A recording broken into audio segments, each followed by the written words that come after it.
Hey everybody, it's Morgan Dragon again, and welcome to the show. Let's see here, give me 1 second here. Okay, and I am live. All right. Well, welcome to the show, everybody. Tonight we're going to be talking about, hey, Amber, how's it going? So what we're going to be talking about tonight is kind of like how most people on their spiritual journey are, like they feel like they're lost, they feel like they're either alone, they just don't know how to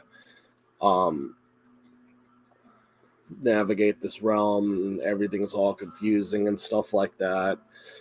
I'll tell you personal experiences I've had with that. I mean, I still feel that way sometimes, especially when you look at stuff on the internet a lot. It's just like you don't know what is really going on. It's like everything's all confusing and stuff like that. But first, I'm going to talk about some of the recent books I just got. So, as most of you know, I am a practitioner of Norse paganism. It's I follow it because it's directly linked to my ancestors and stuff like that. So anyways, I got some books that more or less are like the actual stuff, like talks about like the history of some of the Norse culture and people. So first book right here is the Saga of the Icelanders, and this is a thick book. I've only started reading one of the Saga stories in here, and it's Egil's Saga. I don't know if any of you know who Egil Skallagrim's son is, but he's the famous person that wrote a poem when he was 7 years old, and most of you probably, yeah, it's thick. Most of you who have seen either Vikings or played Assassin's Creed Valhalla have heard the song called My Mother Told Me. That was a song, that was a poem written by Egil Skallagrim's son when he was 7 years old. And this is after he brutally murdered someone that was picking on him when he was younger, and the guy I think was older than him, murdered him in the head with an axe, and his father pretty much said that's not something he should be doing, but his mother was the opposite, and she was proud of him that he stood up for himself and kind of showed the bully what's up and stuff like that. And yeah, this is a thick book, and there's a lot of really cool information in here. Like, for example, they have timelines in here of Icelandic history. So they have the time period when like they were starting to settle, which was 874.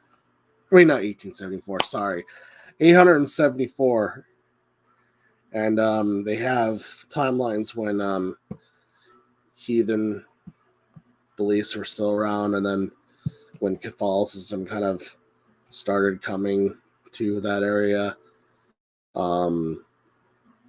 And they show when Greenland was settled, and Vinland, which is kind of like near Canada and stuff like that.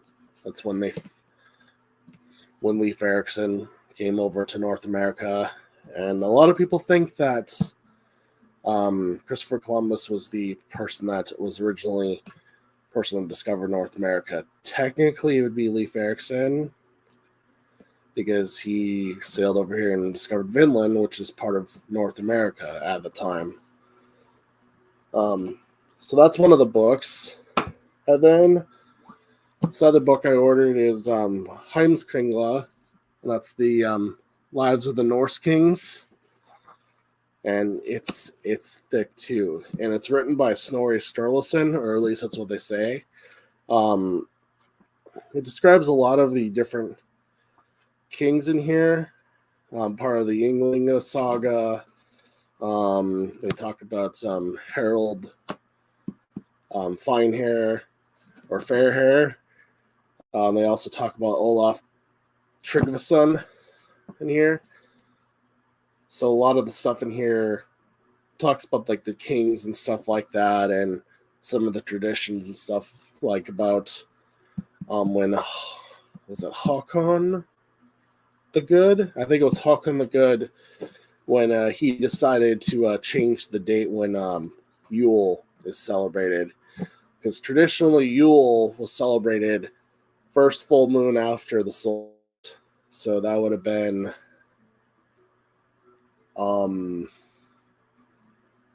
well, this year would have been the 2nd of January. So those are the 2 books that I ordered. And then I got 2 books for free from this place, because that's part of their policy. Like, if you order 2 brand new books, you get 2 used books from them for free. So first used book I got was Beowulf. I had a lot of people say that this is a really good book to read, because it's got it's about a Scandinavian hero, Beowulf, and yeah, there's a lot of really good stories in here. I mean, this is a really good story. It's highly recommended by people that are into Norse paganry and stuff like that. It also talks a lot about it was originally written in Old English too, so that's pretty cool. And then lastly, this other used book I got is not really much in the Norse stuff, but it's still a fascinating book. It's called A History of Scandinavia, and it's about Norway, Sweden, Denmark, Finland, and Iceland. So it's a book about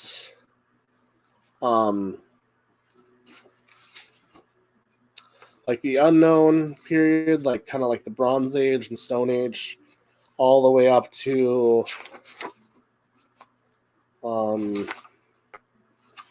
the Cold War, I think. Yeah, all the way up to the Cold War, because Scandinavia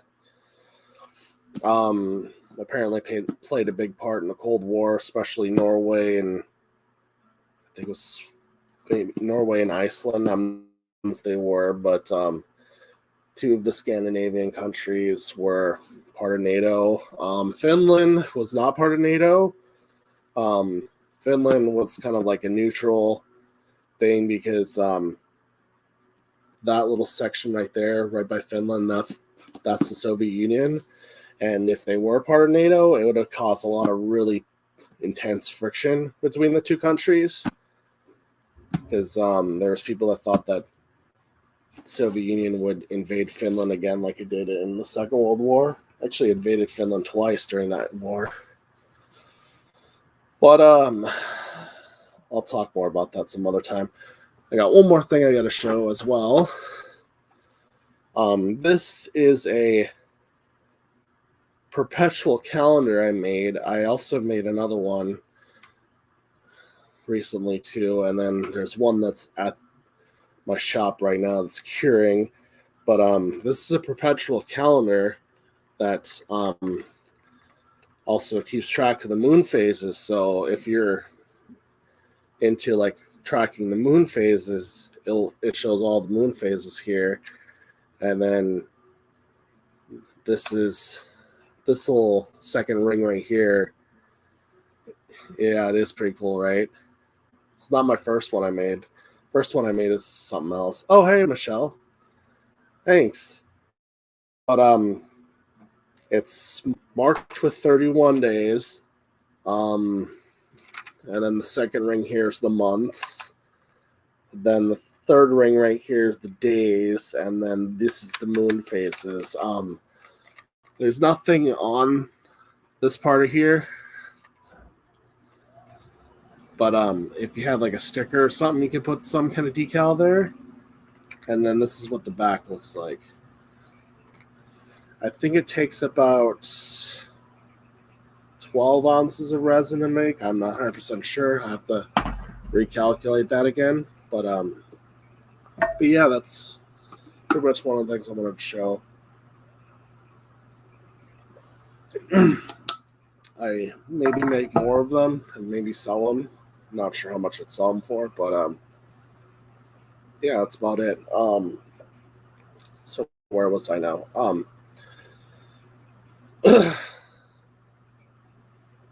Cuppy. My Cuppy is from Game of Thrones, so that's House Targaryen. I can't remember how they pronounce it, but it's Mother Dragons on it. It's one of those Turvis tumblers, and I got it from our Bed Bath and Beyond in Grand Forks when it was going out of business because they were closing it up. Oh, Stark. Honestly, I've not seen any of the episodes of Game of Thrones. I know, right? It's like, how can you not have seen Game of Thrones? It's like, I never got time to watch it. I've never had a way to watch it. And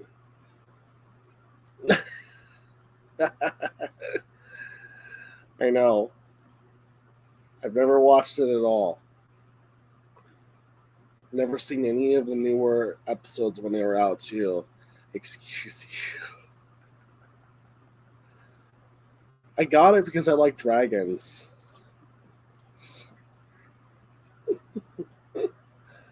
You're funny. So anyways, feeling alone and kind of lost and stuff on this relationship. LOL, we're fixing that. I love you so much. So anyways, you need to watch that. Yes, I do. There's a lot of shows I need to watch, honestly. Love you too. I don't know if any of you heard, but Netflix is doing another like a sequel series to the TV show Vikings. Not really excited about it because once again, it's not going to be historically accurate, and I could get in the whole tangent about that. But the only reason I'm a little bit upset about this one character that got casted is because Håkon the Jarl was historically a man. So a lot of people that watch the Viking series think that's actually how everything was. Not at all. There's a lot of things in Vikings that are not historically accurate. So, like for example, Harold Finehair or Harold Fairhair never had such a hatred against the Anglo-Saxons as he does in the show. In fact, there was a story I was just reading in the Eagle Saga that was talking about King Harold meeting, I think his name is King Athelstan of was it Northumbria or somewhere around there. He had him have his son live there, and like that King Athelstan was the one that like kind of like raised him and taught him things. Yeah, which is interesting because like a lot of people think that stuff in the show Vikings was actually accurate. Not really, no. Not a whole lot of it's accurate.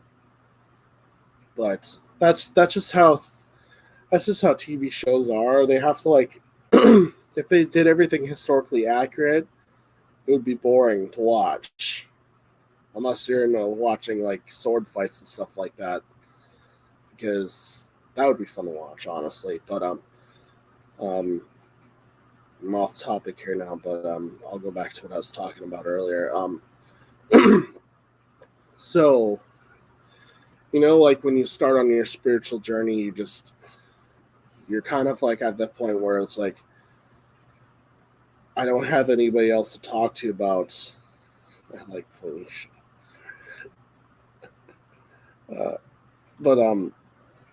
you're on this journey, and like you at first you don't know that there's other people around your community that have the same beliefs, or like the same path as you, kind of similar. So it's like you feel alone at first. It's like you kind of want someone there to guide you, especially if like you're starting a brand new path, like what I just recently did with the Norse paganism. I used to have someone that was a guide, but then I don't anymore. So now it's like I'm kind of on my own with that. But at that point, like I'm starting to learn a lot better by myself because I'm starting to collect more books that are telling me a lot more about the gods and some of the stuff that the Norse actually did. Um, there's not a whole lot about their holidays. Oh, I know how you feel. But I'm actually interested in learning a lot about that stuff too, just to see like what similarities there is with that and Celtic stuff too. Because this one YouTuber, he's called Norse Magic and Beliefs. He was talking about. Did, do you know we have? Not really sure. I'll have to take a look. I'm not really well versed in Welsh stuff like that. I know some of it's a little bit similar to Celtic. I'm not 100% sure though. Don't quote me on that. But anyways, like I was saying, oh, that's really cool.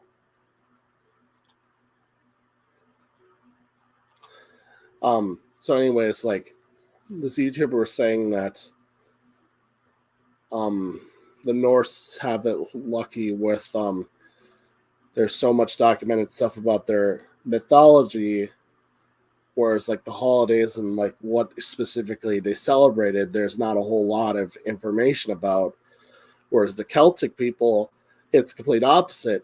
They have all the stuff about their holidays and what they celebrated, but not a whole lot about their gods and their myths.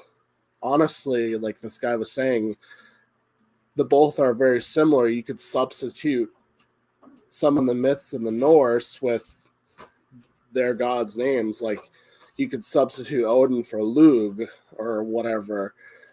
But he was also saying that like in order to put stuff together, the best group mythology to look at is the Hinduism, like Vedic mythology, because at one point in time, Europe and India, the whole entire continent, we were all one people at one point back then. And then we all like eventually split up into different areas. So like you have the Norse, the um the Sami, which is kind of like in the same area where the Norse are at. You have the Slavic paganism, which is kind of like in Eastern Europe, Russia. You have Balkan paganism. I think that's Slavic too. I'm not sure. And then you have the Germanic tribes, which is Germany and all that stuff. I think Poland has something too. I'm not 100% sure. I need to do more research about that, but it's fascinating. I mean, I'll show you a map of like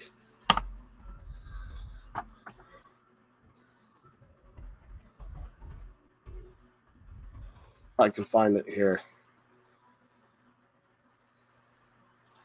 Oh yeah, there's Balkan paganism. I knew it. So let's see here.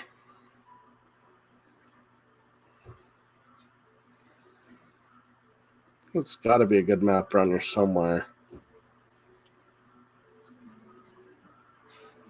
Yeah, at one point, it was Indo-European. That's what the whole entire continent of Europe up to India was. They were Indo-European people. Let's see here.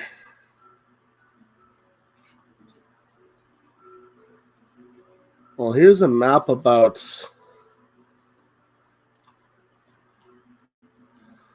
the different like neo-pagan religions now that are coming out.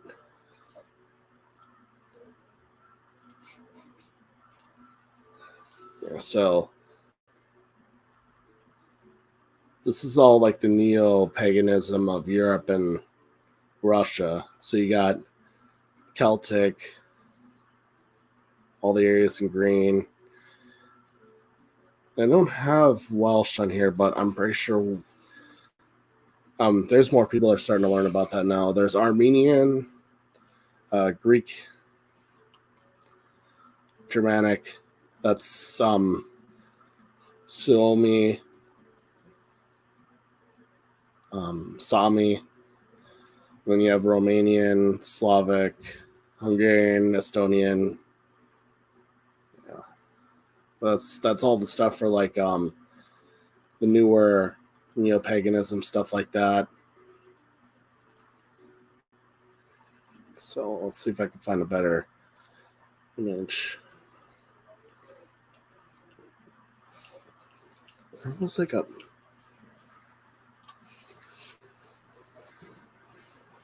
is this a good one here?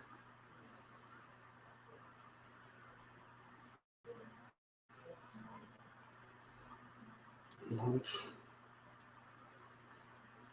There was like a really good map of it, and I cannot find it.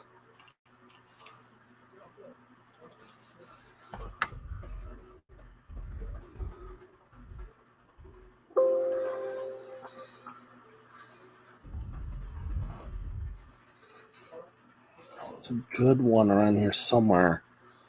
Oh, here we go. I found one. This is the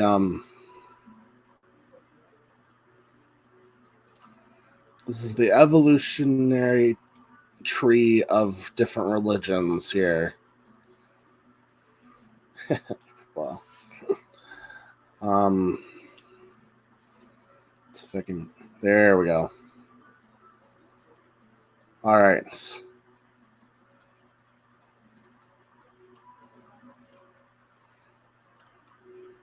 Here we go.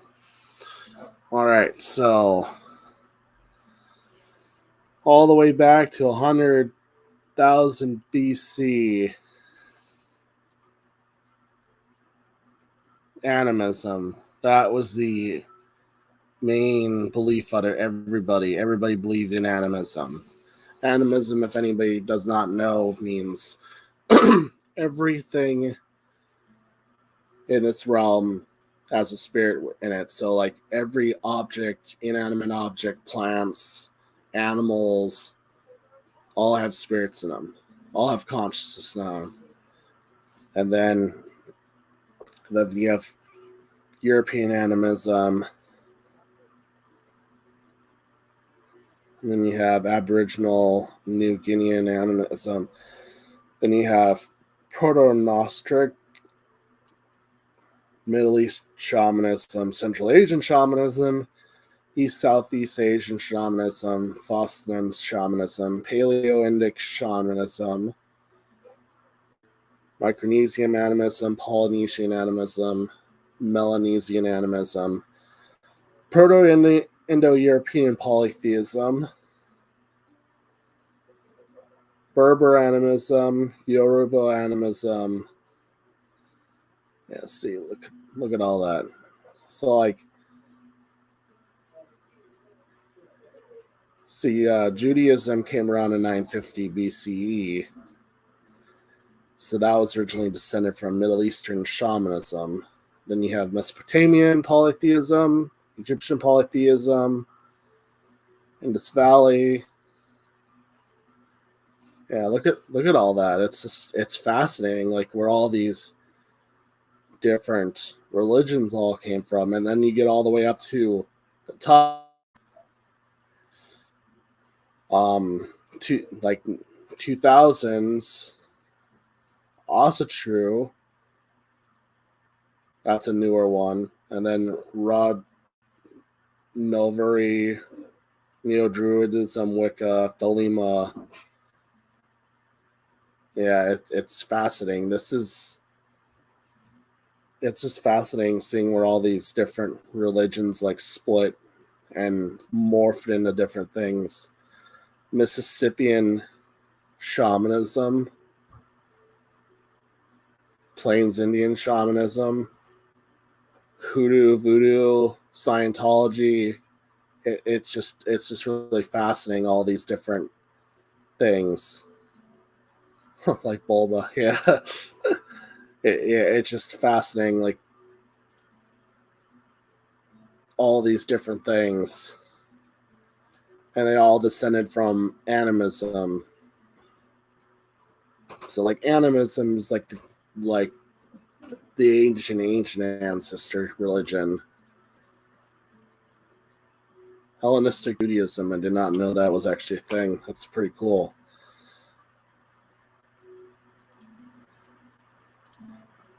Yeah, so that's pretty much like the different religions of the world evolutionary chart.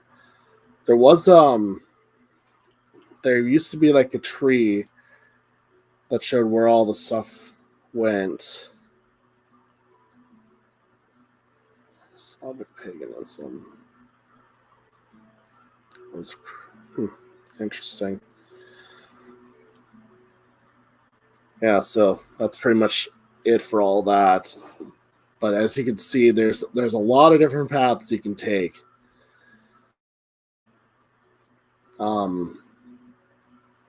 It's a very good chart to use to try to figure out if you're wanting to reconnect with your ancestral religion, your ancestral folk religion. That's a good chart to look at.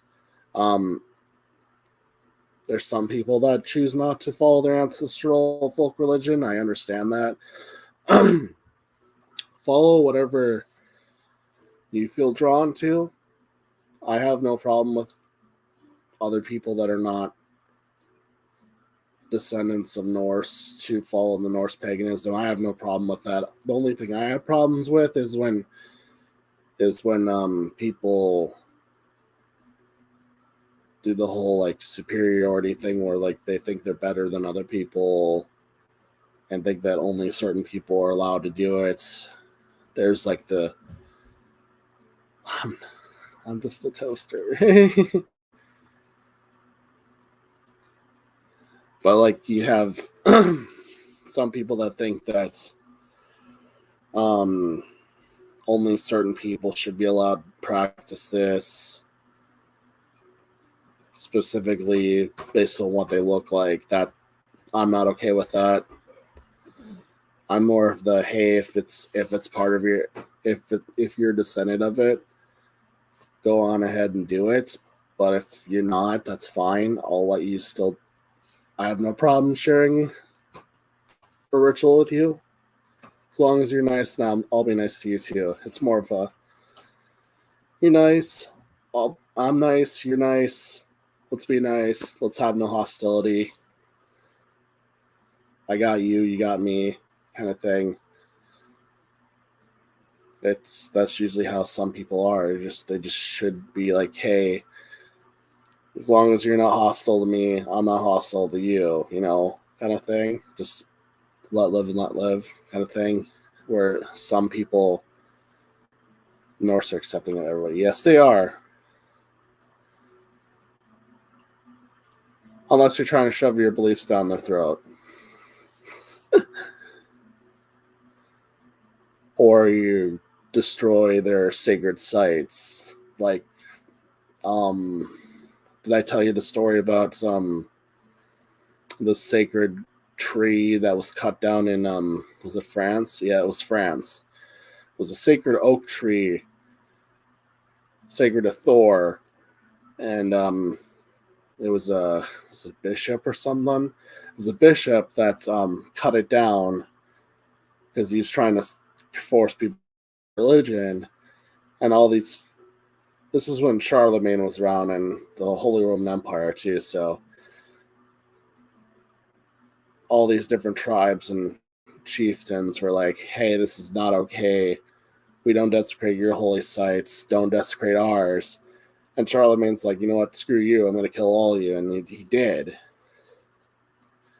And that's kind of when the Viking era began, when one of the survivors ended up going all the way and telling them, "Hey, they destroyed a sacred site and this is not okay."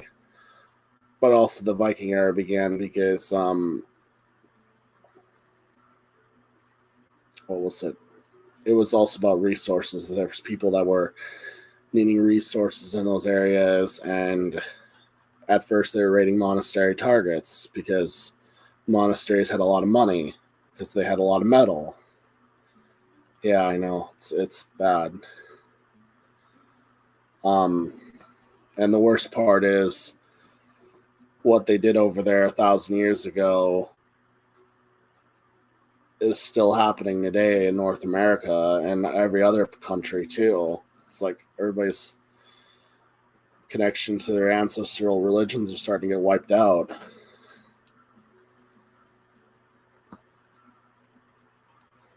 But anyways, that's the subject of another video. But feeling alone and not having anybody to connect to is kind of like a big thing in the beginning, because a lot of areas, especially around here, there's not a whole lot of people that practice what we practice. There's like very few, and they're kind of hard to find unless you know where to look. But most of the time, you're going to find people that always practice an Abrahamic faith, and unless they're understanding of what you believe in, they won't understand what you're believing, and they'll be hostile to you right away, or they'll try to convert you right away. And sometimes that can wear people down.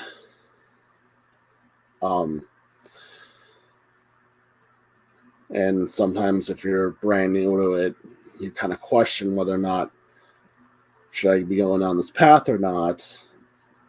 And I'm not gonna lie, I have that same feeling too, because when I first started going down my paths, I had nightmares that I was not doing what I was supposed to be doing, because I used to be very devout Christian and evangelical.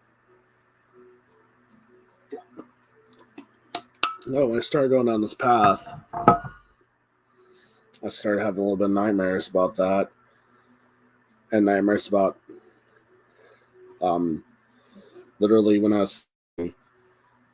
saw a big flaming face, almost like a demonic face. And back then, if I wasn't like emotionally mature enough, I would have thought that was a sign that, oh gosh, I'm not supposed to be doing this. But in that dream, I wasn't even scared. I was just like, you're trying to scare me back into a religion I don't want to be a part of. Good luck. Then it didn't bother me anymore. It was interesting. I'll boop it. It was interesting. I had dreams where I was in, what was it? They looked like, they looked like regular churches on the outside, but it was actually a satanic church, like for like the Church of Satan or whatever. It's kind of like a Christian church that looked like it was like they were mocking the Christian church or whatever like that. And when I was in there, I was like, this isn't as scary as I thought it would be going in these places. Because honestly, when I heard about like the fact that there was such thing as Satanism, I was kind of uncomfortable with the fact. But then when I read more about it, I was like, oh, okay, I know why they're following that path. And then never really bothered me anymore, honestly. that was one of the paths I was considering going down, but then it just didn't feel right to me. It more or less felt like I was still believing in the same thing I was believing before, but not really. But when I started going down like the Wiccan path at first, I felt connected more with nature, and it just felt right. I mean, I felt like I was doing something that I was supposed to be doing, but then I really stopped like not considering myself a Wiccan anymore. I was more or less considering myself a pagan because I was going down a pagan path, eclectic paganism, where it's like you take bits and pieces of different paganism, kind of making your own path, and then I went down on the Norse path, and that's when I felt my real connection with my ancestors. I feel it all the time. It just every time I do an offering for Odin or Thor or Frey or Heimdall. Sometimes I do offerings to excuse me. Sometimes I do offerings to Loki too when I feel the need to, but normally I don't.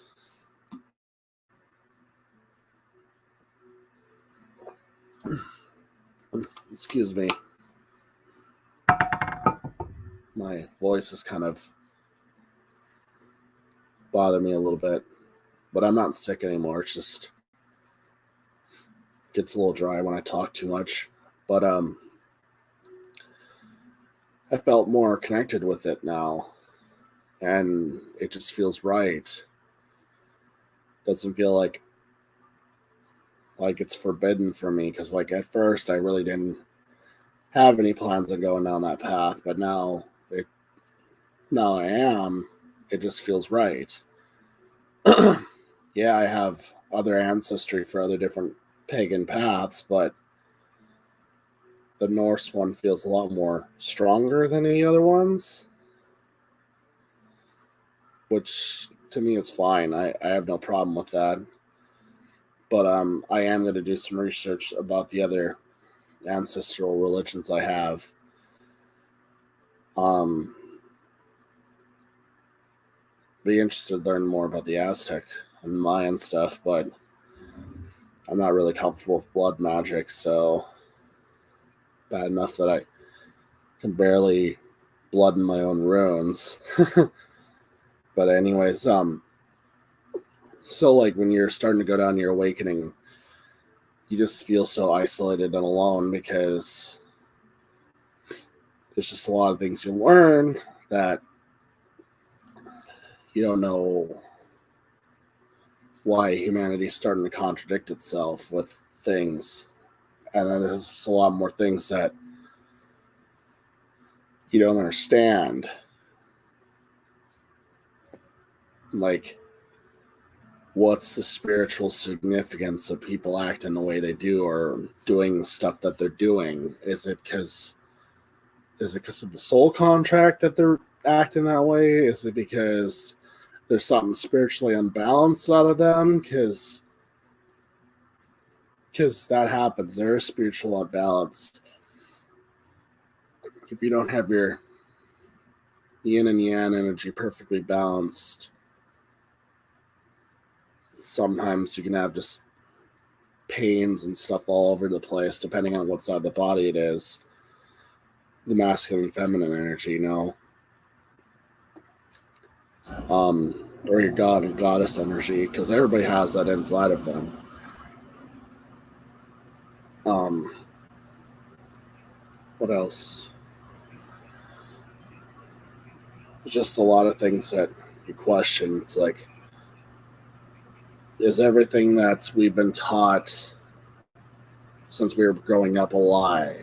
Is there a reason why they had things not taught to us in school? Is there a reason why a lot more things don't make sense anymore? Um, like the whole, I've been seeing a lot more videos about hollow Earth or flat Earth or diamond-shaped Earth. It's just like it's just got so many different lenses how people see things. It's just like, how do you know what you feel is at like for you, you know? But like, best thing I could think of is whatever you feel personally inside of you feels right, then that's your truth that you should hold on to. And don't worry about other people, what they think, because they can yell at you all you want for something you believe in. As long as it's not accepted universally as wrong, then it's your belief.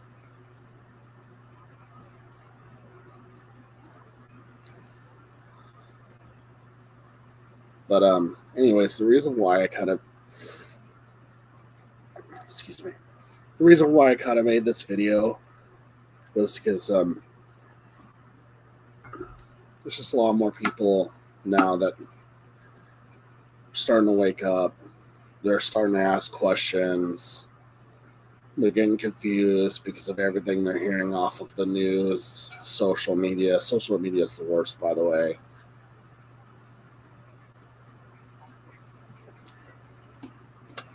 There's a lot of information you can learn off of it, but at the same time, it's more or less just a tool used by the powers that be that want to try to divide and conquer people. They just want to confuse people, because what's the best way to control people besides divide them? Just confuse them, make them believe what you want them to believe.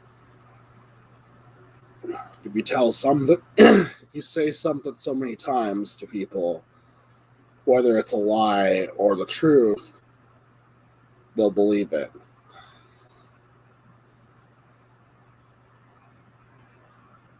It's just propaganda 101. I mean, look, for example, at the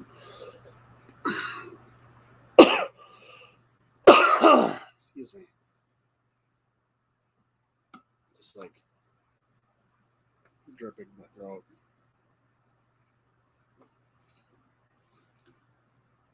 But what was that story the other day? There's a big story about M&M's changing the designs of their characters to make them a little bit more modern and more in for the in crowd kind of thing, like change the design of the green M&M and the brown M&M, and then like help the orange M&M with his anxiety, I guess he has. But a lot of people are kind of like, what's going on? Why are they doing this stuff? Why are they changing all this stuff? They were having you look at this hand when they didn't want you to see this hand. When it's in this hand, the corporation that makes M&M's, Mars, and Nestle, is it Nestle? No.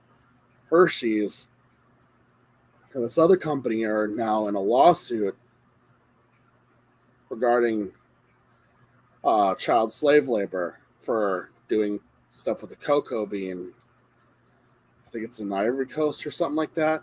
So yeah, the Mars Corporation purposely did that so you wouldn't see this lawsuit that's going on. They do that all the time. They do the bait and switch thing all the time. It's the same thing with the government too. Unfortunately, that's true. So like, they want you to look at the shiny object here and not see the fact that they're taking something away, you know? Distraction 101. But just one of the ways that they do stuff in this realm. And unfortunately, their tricks are starting to run out because everybody's starting to realize what's kind of going on. Because if you pull the same deceptive trick over and over again, people are going to start finally realizing what you're doing. until you can't do it anymore. But that's another topic for another time. So, anyways, feeling alone, for sure. You definitely feel that way when you're first going down this path. But the one thing I can give you comfort in is knowing that you do have spirit guides that are with you all the time. You're contractually obliged to have them with you. You make spiritual contracts with spirit guides before you exist in this realm. Your ancestors, too, sometimes will help you, depending on how strong they were and how connected you are to them. Or if you made a contract with them to come in this realm and have them assist you when you're not alive anymore. You also have gods and goddesses that will choose to help you or not. Sometimes you'll have interesting ones that decide to come in your life at certain times, and then sometimes they'll leave because they think you no longer need them anymore, or switch paths that you don't venerate them anymore. Like, for example, me, my first two deities I venerated were Poseidon and Athena, because those are the ones I felt connected to at first when I was venerating Greek goddesses. 1 second here. Someone messaged me.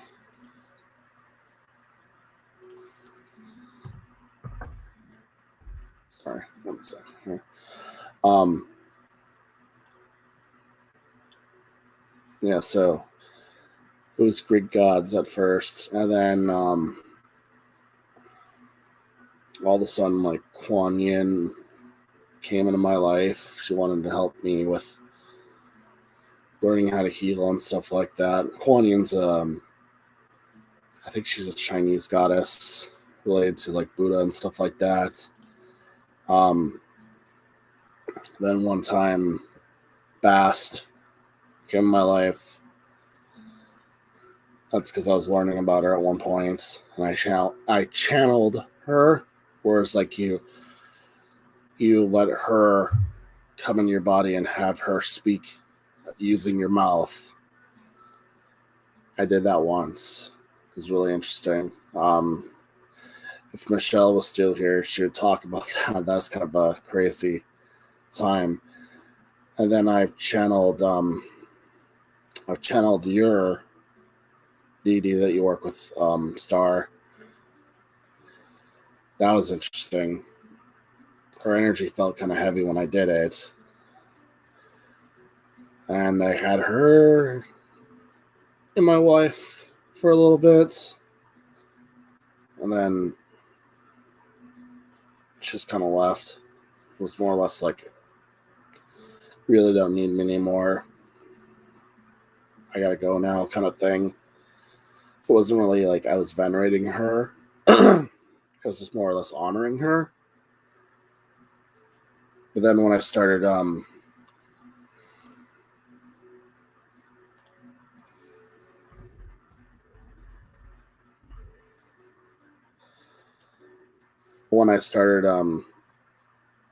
going down the Norse path, I didn't really know that I was going to have a specific deity that wanted to work with me at all, because I wasn't really expecting any of them to like want to work with me. So I kind of just like started venerating ones that I wanted to venerate. I have an altar right over here that has different gods and goddess statues on it, that I made out of little wooden blocks. I'll have to show pictures of them sometime. But like my little first god statues I got, like little tiny mini ones, were Odin and Thor, because I felt like they needed a place on my altar. and I was reading about like reconnecting with them and stuff like that. And this one YouTuber said that working with Odin was kind of a little bit more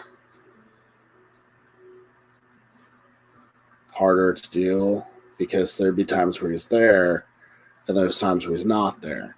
So the guy was like saying, you want to venerate someone that's always going to be there, go with Thor because he'll always be there no matter what. And yeah, when I do offerings for Thor, I always feel like he's there with me. He doesn't feel heavy at all. It just feels like a very what was it, kind of like a father energy kind of thing, like a young father kind of energy, where it's just like I could tell him anything, and depending on what it is, he'll laugh. He'll just have that like really like hearty like like really like hearty laugh kind of thing.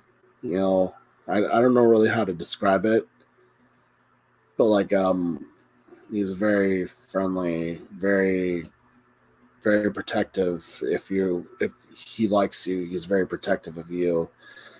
And in the past, the Norse would call on Thor for protection and for health. They'd always call upon him like before they go to battle because he'd protect. I think they also called upon Tyr too. I don't remember. But one sec here.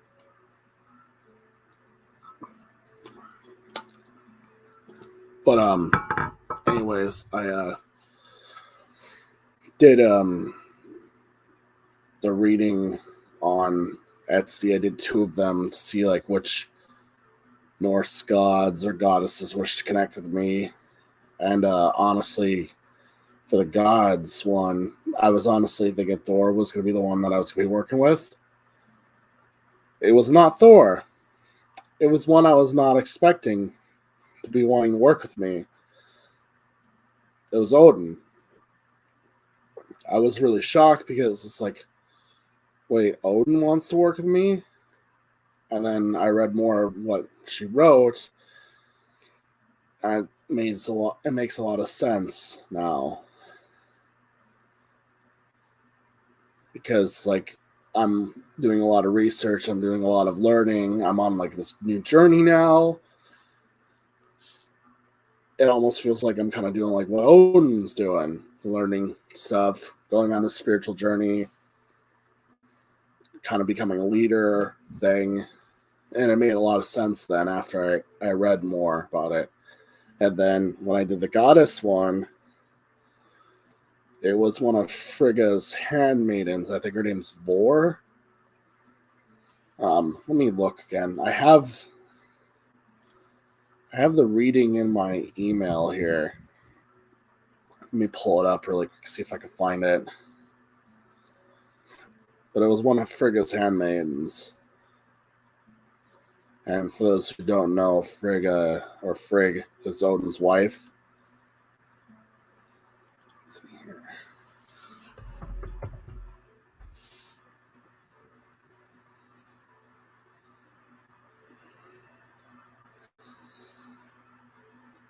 Excuse me.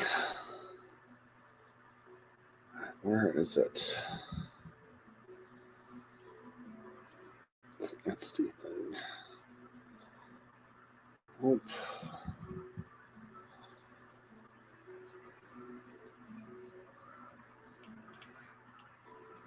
Let me go to Etsy again. I had it done on Etsy.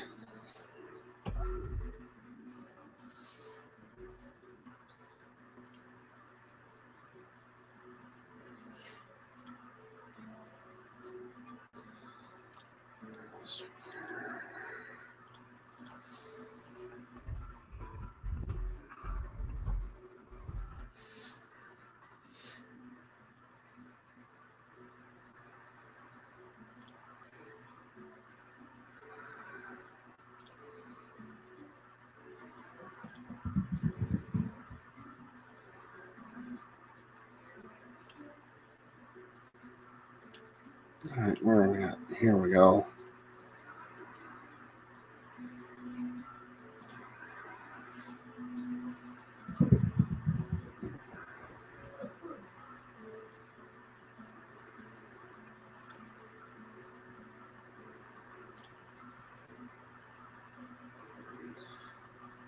Let's see if this is it.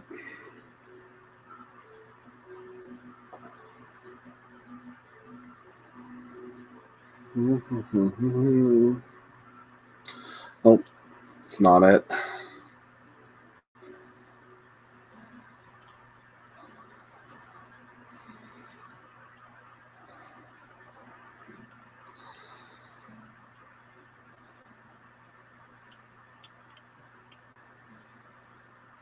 She might have left a message. Let me check here.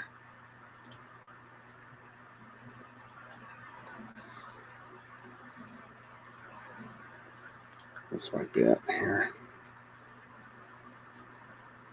Oh, here we go. I found it.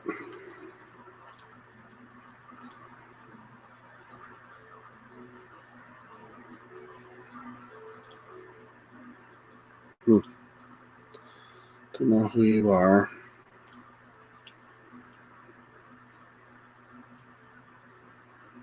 Let's see here. Norse goddess Vor. She's the goddess of oaths and agreements. Her brother is Mimir. That's Odin's uncle, Mimir. All right. What's this here? She can help clear yourself and protect you by sprinkling yourself with water that you have placed her on, that you have placed near her on your altar. She can charge this water and help you. She says you can speak to her best way through silence and darkness through meditation. She can access wisdom and information if you need it.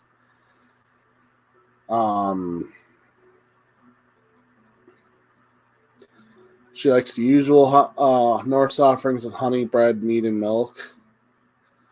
Vor really likes offerings that have been used for oaths. All you do is place your hand on the offering and make an oath to her, then offer her the offering. Another good simple choice would be a black glass of water or a blindfold that covers your sight. It's very useful because she can go into dark places and seek wisdom and knowledge. Says this is the message I got. Says that you have to start embracing compassion completely. She says that you have to start approaching life with absolute diplomacy. She says that you should take some time back from everything, just a few minutes a day, withdraw into yourself, meditate, truly evaluate your emotional state, and look carefully at where your emotions need balancing and be sure to focus on that. And yeah, that's really interesting. This is from Soul Coast. That's the psychic that did the reading for me. And yeah, so I have a wood statue of Vor on my altar. I just need to make a little spot for water for her.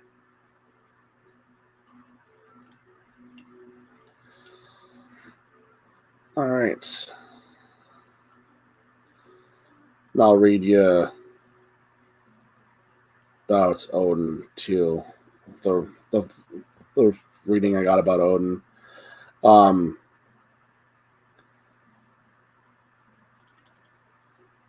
main areas is firstly he wants to support you in taking risks and be open to take risks, do new things, and not fear because you are supported by him and your spiritual team. She also said, look in God Horus as he is also around you. Also, I'll have to look up Horus some other time, but I've heard of him before. He is also wanting to help you in being able to learn information, critical thinking, and being logical and problem solving. Really embrace your intelligence and help you absorb information, and this includes working on your clairvoyance to be able to connect to guides and seek information. Lastly, he wants to support you in hard times, and especially in working in regards to your financial and career plans. Yeah, I definitely. That's something I need to work on right now. He wants you to keep working on your intuition and abundance. Raise your vibe in order to be able to connect to spirit. He says I can do it. That's what she wrote. And yeah, I resonate with that. Usually a lot of deities, if they see something in you that they know there's like something special about you, they will sometimes try to reach out to you. But it's not like the NFL draft or whatever, like where like they're gonna pick you, like, oh, this is the next person on the draft I want to pick. It's like sometimes you attract their attention, and most of the time they won't look for you. Sometimes you'll look for them.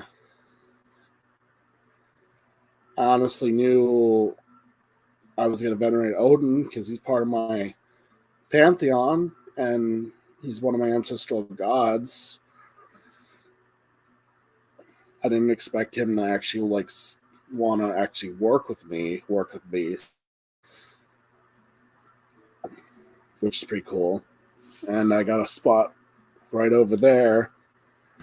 That's an altar specifically for Odin. I have him on my main altar too, but I have a special separate altar just for him. And I have a set of runes on that altar specifically for that altar because I have multiple sets of runes, but I set them out for him, and it's a specific color too. It's like I didn't know like what runes I should put on that altar, but when I found my glow in the dark ones that are like black stone and have the blue runes on them, something told me like those are Odin's runes. You need to put those on that altar. And I was like, okay, I will do that. And then eventually I got a better. I have a candle I made there for Odin. I have incense that my girlfriend Amber got me for Odin. She also made me a special little jar for Odin with herbs and crystals and stuff for Odin in there.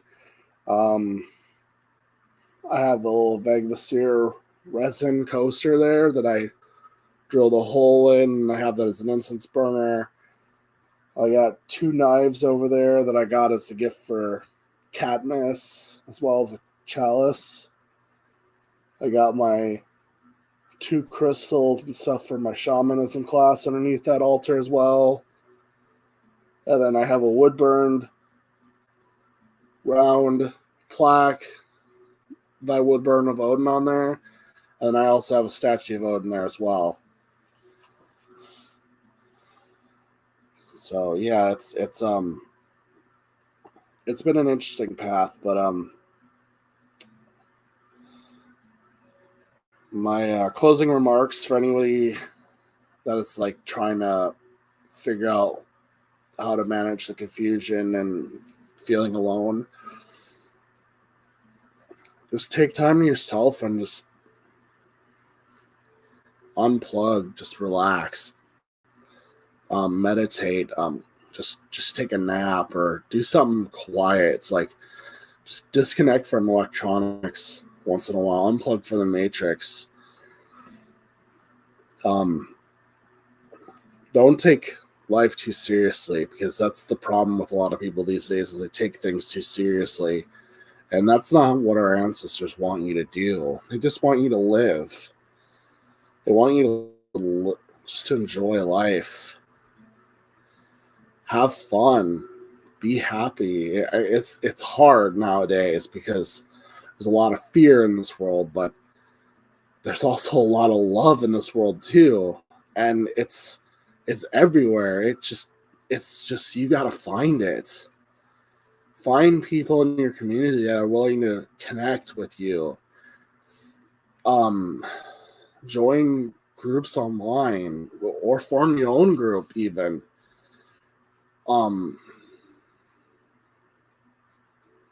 Share some of the stuff that you've learned with other people. Sometimes they'll listen, sometimes they won't. It doesn't matter. You're not alone. You have your guides there with you. You have your gods and goddesses there with you. You're with other people on this realm too. Other souls in this realm that are going through the same journey as you to help raise the consciousness and bring us into a new era that we've never seen before. You're not alone. I'm there with you in spirit. We're all there together. And eventually we're all going to see each other in person someday. But until then, just keep going forward. The worst thing you can do is just give up or go backwards. There's two definitions of fear. There's F everything and run, or face everything and rise. Do you want to rise? You want to become a better person? A better spiritual, enlightened being?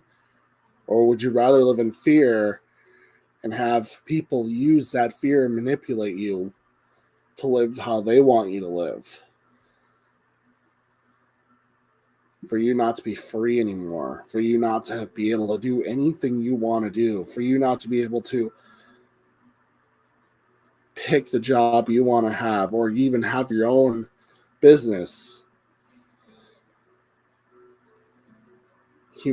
Being free and doing what you want to do is a divine right. It's your natural right. Being told what to do and being controlled is not.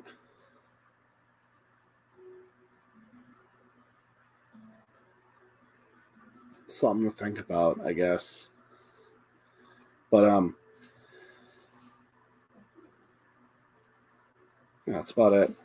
Thank you guys for watching. I hope I helped out with explaining some of this stuff. It was kind of an impromptu live because like I was saying, I was starting to kind of feel these emotions again, especially going through social media and seeing all these people fighting over different opinions and stuff like that. There's a lot of spiritual fighting right now within people's communities.